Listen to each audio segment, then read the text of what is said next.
दोस्तों, इसरो के वैज्ञानिकों ने बीच रास्ते में चंद्रयान 3 के साथ ऐसा खेल डाला कि पूरा नासा हिल गया है। पूरी दुनिया में तहलका मच गया है। इसरो के वैज्ञानिकों ने अचानक चंद्रयान 3 के रास्ते को बदल डाला है। आखिर ऐसा क्यों करना पड़ा? दोस्तों, इसरो ही नहीं, नासा भी जी जान से जुटा हुआ है कि चंद्रयान 3 100% सफल हो जाए। इसलिए नासा चंद्रयान 3 की मॉनिटरिंग कर रहा है। वहीं इसरो बेंगलुरु में टेलीमेट्री, ट्रैकिंग और कमांड नेटवर्क स्टेशन से चंद्रयान 3 के हर मोमेंट पर नजर रख रहा है। इसी बीच इसरो ने चंद्रयान 3 को लेकर ऐसी बड़ी और हैरान करने वाली खबर दी है कि पूरी दुनिया में हड़कंप मच गया है। दोस्तों, आगे आपको सारी जानकारी डिटेल में बताने वाला हूं। उससे पहले जान लेते हैं कि इसरो के वैज्ञानिकों ने बीच रास्ते में ऐसा कौन सा खेल डाला है कि नासा को भी सोचने पर मजबूर कर रहा है। तो दोस्तों, बता दें, इसरो के वैज्ञानिकों ने चंद्रयान 3 की पहली, दूसरी और तीसरी ऑर्बिट मैन्यूवरिंग को पूरा कर लिया है। एक के बाद एक ऑर्बिट को बदला जा रहा है। चंद्रयान 3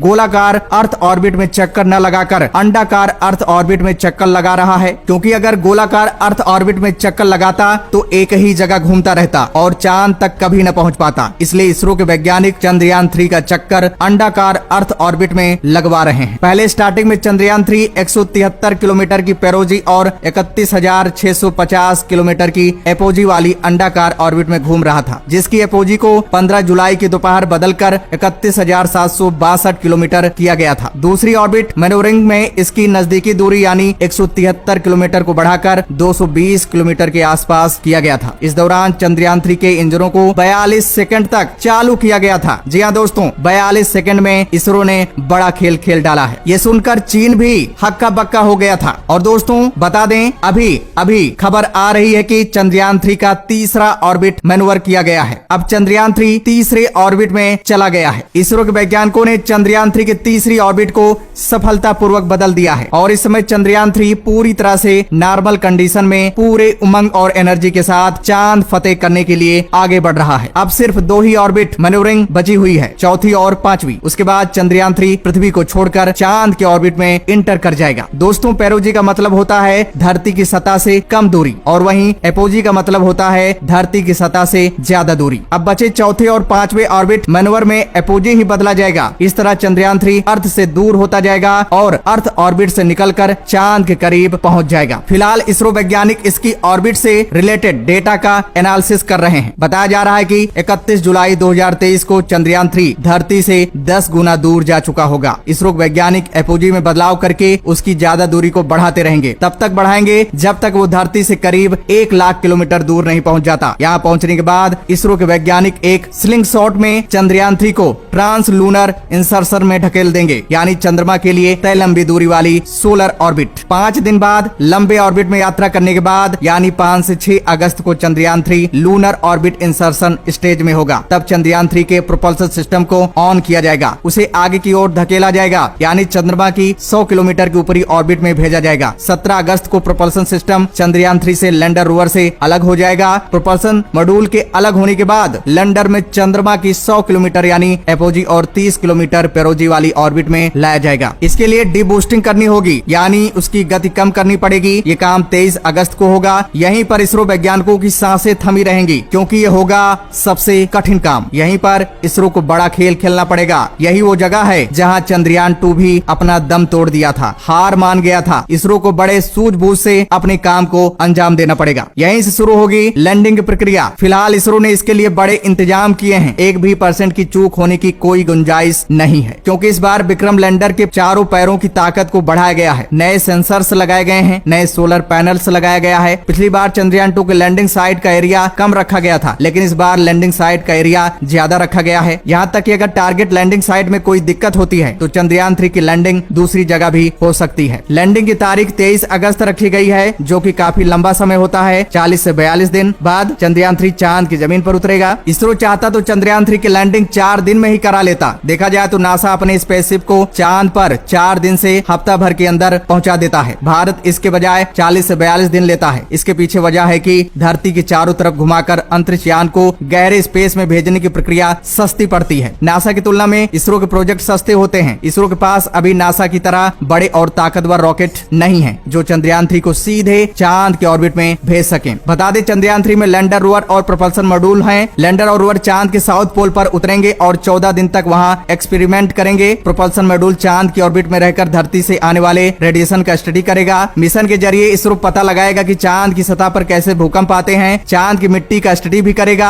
अगर सॉफ्ट लैंडिंग में सफलता मिली यानी मिशन सक्सेसफुल रहा तो अमेरिका, रूस और चीन के बाद भारत ऐसा करने वाला चौथा देश बन जाएगा। अमेरिका और रूस दोनों के चंद्रमा पर सफलतापूर्वक उतरने से पहले कई स्पेसक्राफ्ट क्रैश हुए थे। चीन 2013 में चोंगी 3 मिशन के साथ अपने पहले प्रयास में सफल होने वाला एकमात्र देश है। इस मिशन के पीछे भारत का क्या मकसद है तो बता दें, इस मिशन के जरिए भारत दुनिया को बताना चाहता है कि उसके पास चांद पर सॉफ्ट लैंडिंग करने और रोवर को वहां चलाने की काबिलियत है। ऐसी टेक्नोलॉजी है जो किसी के पास नहीं है। इससे दुनिया का भारत पर भरोसा बढ़ेगा जो कॉमर्शियल बिजनेस बढ़ाने में मदद करेगा। भारत ने अपने heavy lift launch vehicle LBM-3M4 से चंद्रयान 3 को लॉन्च किया है। इस व्हीकल की काबिलियत भारत पहले ही दुनिया को दिखा चुका है। बीते दिनों अमेज़न के फाउंडर जेफ बेजोस की कंपनी ब्लू ऑरिजिन ने इसरो के LBM-3 रॉकेट के इस्तेमाल में अपना इंटरेस्ट दिखाया था। ब्लू ऑरिजिन LBM-3 का इस्तेमाल कमर्शियल और टूरिज्म पर्पज के लिए करना चाहता है। LBM-3 के जरिए ब्लू ऑरिजिन अपने क्रू कैप्सूल को प्लान्ड लो अर्थ ऑर्बिट स्पेस स्टेशन तक ले जाएगा। साउथ पोल पर ही मिशन क्यों भेजा जा रहा है बता दें, चांद के सोलर रीजन दूसरे रीजन से काफी अलग हैं। यहाँ पर कई हिस्से ऐसे हैं जहाँ सूरज की रोशनी कभी नहीं पहुँचती और तापमान -200 डिग्री सेल्सियस से नीचे तक चला जाता है। ऐसे में वैज्ञानिक का अनुमान है कि यहाँ बर्फ के फॉर्म में अभी भी पानी मौजूद हो सकता है। भारत के 2008 के चंद्र मिशन ने चंद्रमा की सतह पर पानी की मौजूदगी का संकेत दिया था। इस मिशन की लैंडिंग साइट चंद्रयान 2 जैसी ही है। चंद्रमा के साउथ पोल के पास 70 डिग्री अक्षांश पर अगर सब कुछ ठीक रहा तो चंद्रयान 3 चंद्रमा के दक्षिणी ध्रुव के पास सॉफ्ट लैंडिंग करने वाला दुनिया का पहला स्पेसक्राफ्ट बन जाएगा। इस बार लैंडर में 5 की जगह 4 इंजन क्यों? इस बार लैंडर में चारों कोनों पर लगे 4 इंजन यानी थ्रस्टर तो हैं, लेकिन पिछली बार बीचों बीच लगा 5वां इंजन हटा दिया गया है। फाइनल लैंडिंग 2 इंजन की मदद से होगी ताकि 2 इंजन आपातकालीन स्थिति में काम कर सके। चंद्रयान 2 मिशन में आखिरी समय 5वां इंजन जोड़ा गया था। इंजन इसलिए हटाया गया है ताकि ज्यादा फ्यूल साथ ले जाया जा सके। 14 दिन का ही मिशन क्यों होगा तो बता दें, चंद्रमा पर 14 दिन तक रात और 14 दिन तक उजाला रहता है। जब यहाँ रात होती है तो तापमान -100 डिग्री सेल्सियस से भी कम हो जाता है। चंद्रयान 3 के लैंडर और रोवर अपने सोलर पैनल से पावर जनरेशन करेंगे, इसलिए वो 14 दिन तो पावर जनरेट कर लेंगे, लेकिन रात होने पर पावर जनरेशन प्रोसेस रुक जाएगी। पावर जनरेशन नहीं होगा तो इलेक्ट्रॉनिक्स भयंकर ठंड को झेल नहीं पाएंगे और खराब हो जाएंगे। तो दोस्तों, ईश्वर से प्रार्थना कीजिए कि चंद्रयान 3 100% सफल हो जाए। तो दोस्तों, जय हिंद।